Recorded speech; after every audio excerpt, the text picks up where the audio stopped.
Sāksim ar pirmo no šīs daļas pētījumiem, kurus veiksim, un jāteic, tas ir tas ievērojamais, kas pagājušā gadā ir noticis, ka Eiropas nesēja raķete Ariane 6 devās lidojumā ar Latvijā izstrādātu kriogēnās izolācijas materiālu. Lūdzu video.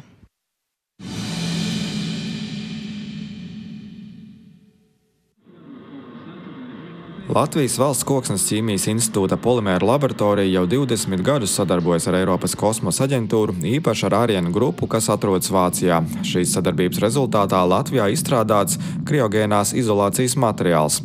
Raķešu degviela ir sašķidrināts ūdeņradis un sašķidrināts skābeklis. Tātad tās ir it kā ekoloģiski tīra degviela, bet ar vislielāko vilkmes jaudu. Un sašķidrināta ūdeņraža temperatūra ir 20 Kelvina grādi vai mīnus 253 Celsija grādi, kas nozīmē, tas ir ļoti zema temperatūra. Un varbūt visiem zināms no vienkāršiem skolas eksperimentiem, ka iemērcot gumijas caurulīti sašķidrinātajā slāpeklī, kurš ir nosacīti siltāks kā ūdeņradis, caurulīti paliek trausla un sadrūp. Kosmosa tehnoloģijās šāda sadrupšana nav pieļaujama. Vēl vairāk, ja degvielas tvertnē ir augsts, tad ārējā vide raķetei paceļoties gaisā ir karsta. Visa tā mūsu zinātne un pētniecība bija radīt siltuma izolācijas materiālu, kurš pie šīm ļoti zemajām temperatūrām kalpo, strādā, nesadrūp. Un ir garantija, ka raķete uzlidos. Šādu materiālu ir izdevies radīt. Pēc Latvijas zinātnieku izstrādātās receptūras iegūtais materiāls tika sekmīgi izmantots pērnā gada 9. jūlijā startējot Eiropas jaunākās paudzes kosmosa nesēja raķetei Ariane 6.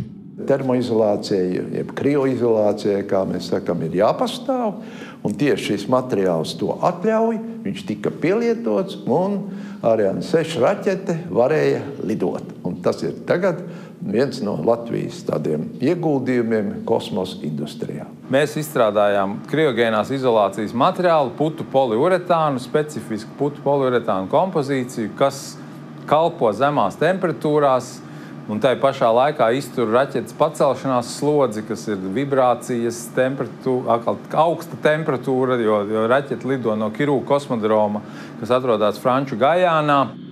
20 gadu darbs ar teoriju un laboratoriskiem eksperimentiem ir rezultējies reālā pielietojumā kosmosa tehnoloģijās. Šo materiālu iespējams izmantot nevien kosmosā, bet arī uz Zemes, gan transportējot sašķidrināto gāzi, gan nākotnē ūdeņraža tehnoloģijās.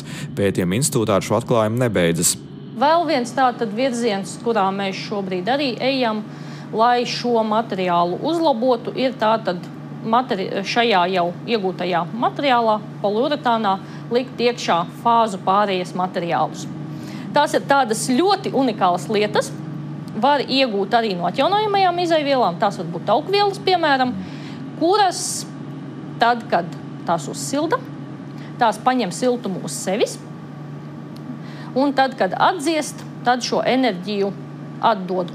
Šobrīd tiek strādāts arī pie jaunu dabisku materiālu izveides kosmosa tehnoloģijās un loģistikā ar līdzīgām īpašībām atsakoties no naftas produktiem. Uldis Birziņš, Edgars Poļukevičs, Latvijas televīzija. Aicinām uz skatu šeit Latvijas Valsts Koksnes ķīmijas institūta pētniekus, arī viņu vidū Zinātņu akadēmijas akadēmiķi, un sveikt mūsu zinātniekus ir ieradusies Izglītības un zinātnes ministrijas pārstāve Lana Frančiska Dreimana, kuras tiešā atbildībā un pāraudzībā ir, var teikt, mūsu kosmosa industrijas sasniegumu. Lūdzu. Jā, paldies. Liels gods. Video ir ļoti izsmaļošs. Man ļoti maz ko atlicis stāstīt, bet ceru, ka tik tiešām par šo veiksmes stāstu esam dzirdējuši arī no publiskās telpas, jo tik tiešām pērnā gada 9. jūlijas ir bijis zīmīgs datums mūsu kosmosa nozares, gan pētniecības, gan arī industrijas sasnieguma vēsturē. Bet šeit ir stāsts nevien tikai par Eiropas autonomu izstādu izrāvienu pieejamībai kosmosā, kas ir principā Ariane 6 stāsts kopumā, bet arī par izcilu piemēru, kur pētniecība, kur ir dekādēm ilgi šī kompetence šajos jautājumos ir tikusi attīstīta, kura ir rezultējusies izcilā sadarbībā ar industrijas partneriem un, protams, arī izcils piemērs sadarbībā ar Eiropas kosmosa aģentūru. Man liels prieks, ka šajā komandā ir nevien tikai godājums akadēmiķis, bet arī jauni zinātnieki, un tik tiešām tā komanda ir savu ilgtspējas faktoru izpildījusi. Tā kā cerams, ka arī nākotnē tikai tieši kā Ariana 6, tikai uz augšu un ar tādu pašu jaudu. Milzīgs lepnums un gods. Paldies!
Jā, paldies.